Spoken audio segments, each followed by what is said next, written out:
Greeting to all. Welcome to today's topic, stock control techniques. Some of the approaches for the stock control techniques. Stock control is also known as the inventory management. It is a crucial for the business to ensure that they have the right amount of the stock, right time, and minimizing the cost and meeting the customer demand. So there are several approaches to the stock control that organizations can adopt based on their business needs and inventory complexities. So most common approaches are just-in-time inventory, ABC analysis, economic order quantity, periodic inventory management system and reorder point system, vendor managed inventory, first in, first out and first in, last out, safety stock control and batch control. Let's move the just-in-time. Just-in-time just-in-time strategy adopted by the Toyota systems in 1970s. So just-in-time manufacturing is also known as the Toyota production system. Just-in-time inventory is a management strategy that aligns the raw material orders from the suppliers directly with the production schedules. So just-in-time strategies to reduce the wastages and cost by delivering the materials and the parts when they are needed. The goal is to minimize the excess inventory and to only produce the amount of the goods that are needed at the given time. What are the advantages of the just-in-time? To reducing the storage cost and limitations of the risk to accelerate the inventory and increasing the operational efficiency of the organizations. And disadvantages is it is requires highly reliable suppliers and supply chain disruptions and less room for the sudden demand spikes. And Apple and McDonald's is also maintain the just-in-time inventory control systems. And next, economic order quantity. Economic order quantity refers to the ideal order quantity of your company should purchase the order to minimizing the inventory cost. The company's inventory cost may include the holding cost, storage cost and order cost. So this model is always seeks to ensure that the right amount of the inventory is ordered for a batch.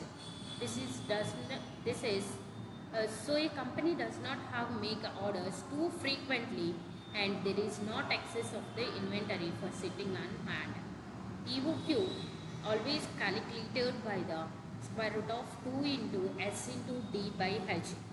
Here, what are the advantages means balancing orders and holding costs and reducing the chances of the stockouts and overstocking. Disadvantages is assume the constant demand and lead times. It may not be realistic and requires accurate demand forecast. And next move to the ABC analysis.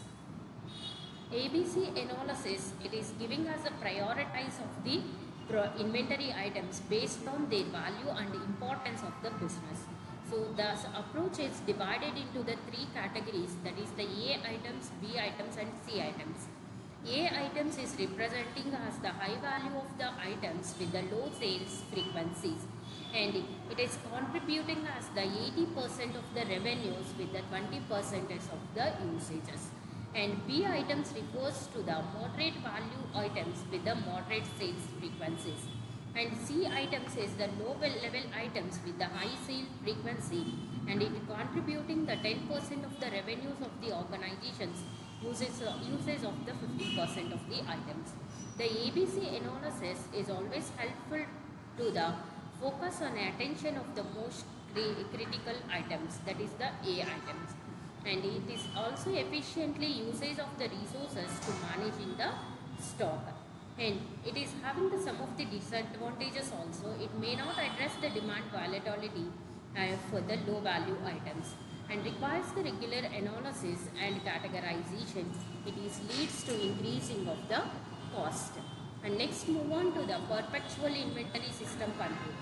So to maintain of the real-time inventory tracking for this control, inventory levels are continuously updated and transactions like purchases and sales is occurred.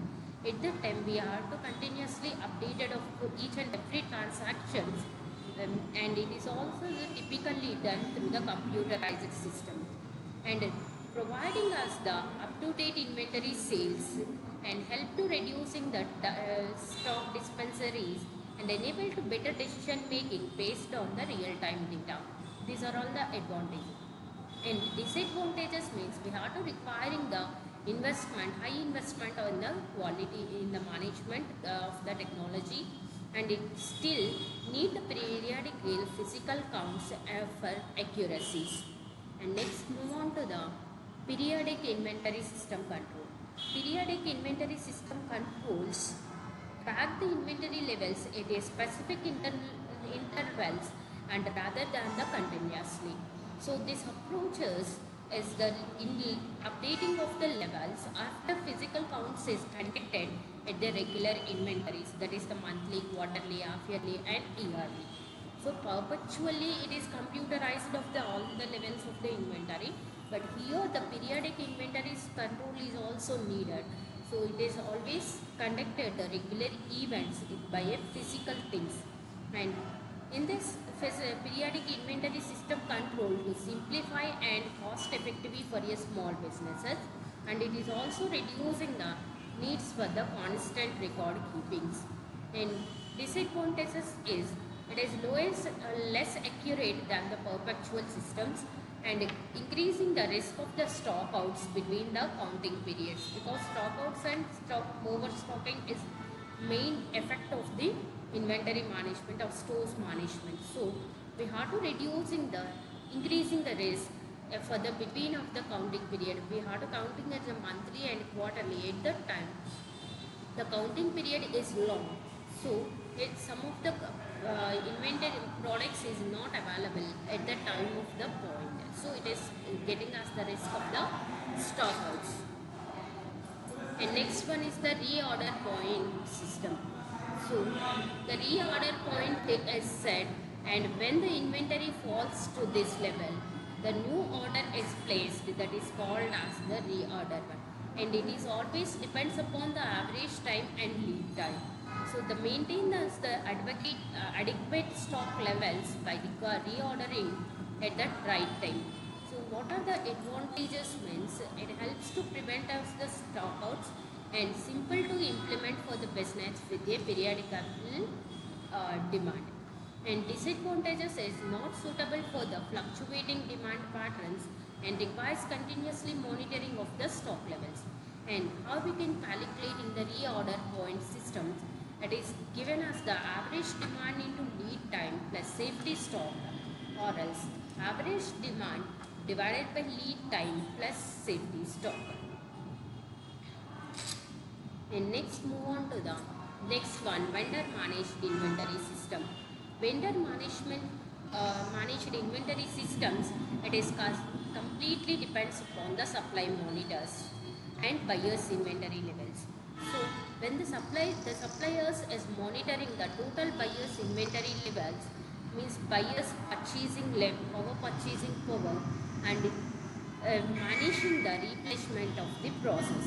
So depends upon the buyer purchasing power and purchases power, and the suppliers is always monitor that particular stores and the people are replacing the products, and it is always giving us the transfer inventory management and responsibilities to the suppliers, and it is always reducing the buyer responsibility for the managing of the inventories, and it is can lead to maintaining us the better relationships with the suppliers and to ensuring the constant stock levels without buyer intervention.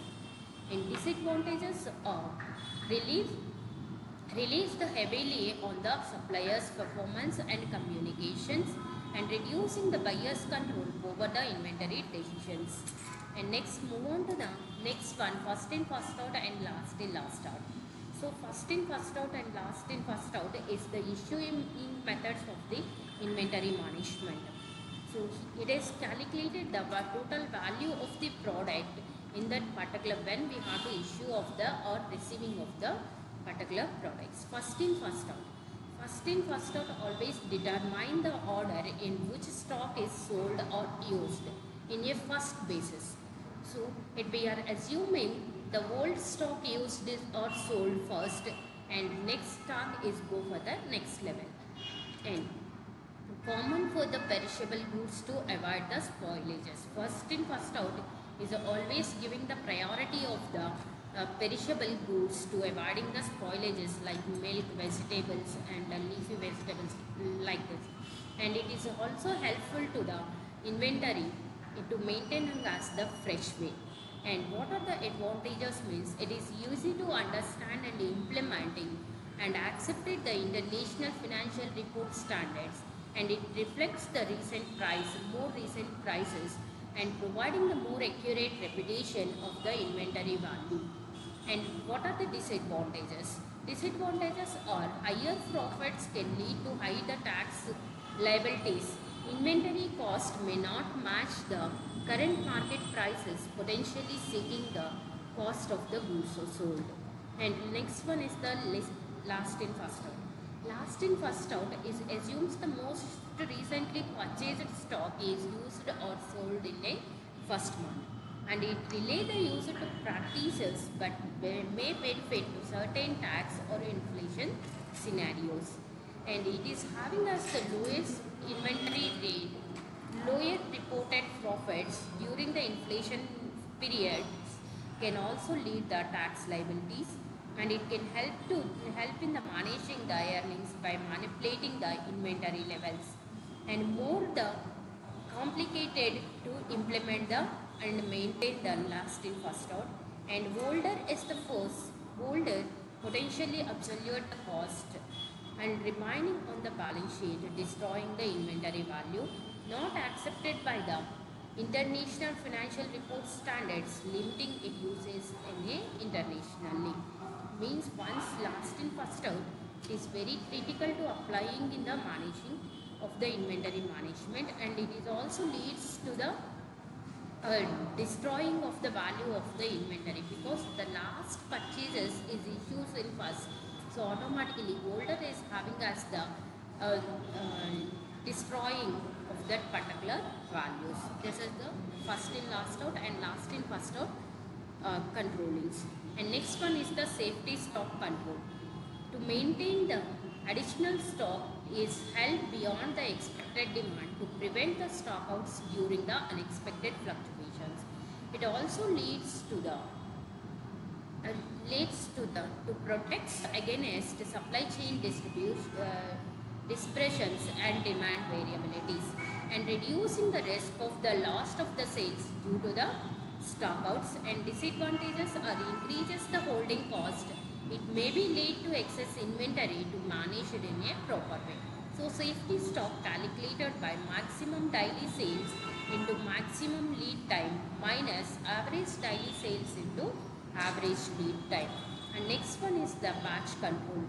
The batch control is inventory is grouped and ordered in a fixed or variable the batch sizes. Means depends upon the group ordered, and we have to fix that particular inventory.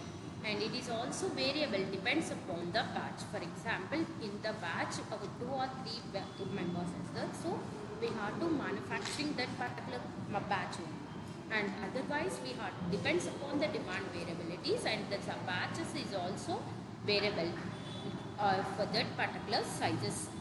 So it is always managing the stock by ordering and processing it in a batch wise, and it can benefit from economics of the scales during the purchasing time. So whenever we have to purchasing the raw materials or else any finishing goods, at that time this type of the batch control is giving the benefit to economies of the scales of the organization, and simplifying the inventory tracking for the large scale production. So it is also giving depends grouping as the batch wise, so automatically the inventory tracking is very easy in a large scale production management, and it may result in an observing overstocking or stocking if not occurred as the planned, and it is holding the cost increases with the large batch sizes. So sometimes we have to hold the large size batches, at that time the holding cost is also increases. These are the advantages and disadvantages. And then, as the different businesses may adopt a combination of these stock control methods depending on their sizes, industries, and demand patterns. So, all the proper stock controls is helpful to help inventory optimizing of the inventory cost and improving as the cash inflows and outflows, and ensuring the customer satisfaction to maintaining adequate stock levels in the organizations. Thank you.